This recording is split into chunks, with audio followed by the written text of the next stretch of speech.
it's Dave from JD Cycle Works. Today we have a 23.5 CVO here, 121 VVT bike.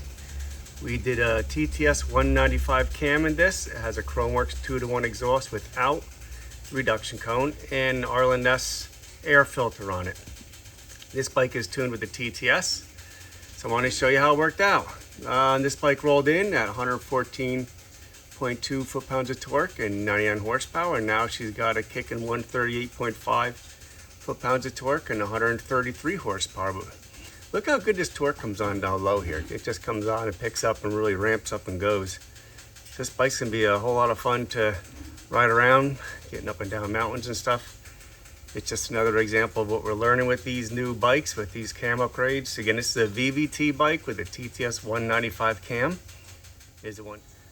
So I wanted to say a couple more things about this. I mean, every one of these bikes, these new CVOs with the Gen 2 engines, they seem like the power really varies with them.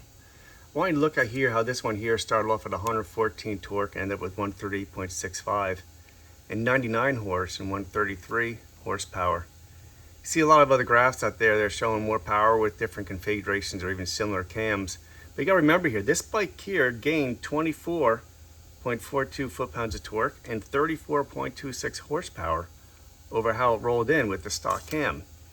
So it is some very significant gains, even though it's not as big as some other numbers we might see floating around the internet.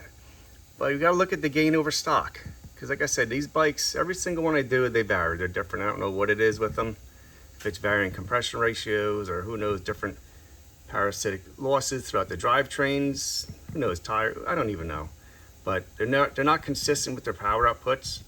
That's just something else I wanted to mention about this. And I think it worked out really good. The bike's gonna be a whole lot of fun. So also one other thing I found out with this bike was I ran the reduction cone with the Chromeworks 2-to-1. And I found that it actually made a little more torque without it with this particular bike, which is pretty weird. It was, I think, 135 foot-pounds of torque with the cone in there. Very similar horsepower. I popped the cone out and the low-end torque stayed the same and the mid-range popped up a little more. So very interesting. We're always learning here. We're always sharing what we see, and hope help you guys out to make better decisions with your bikes. Thank you. I hope you enjoyed the video.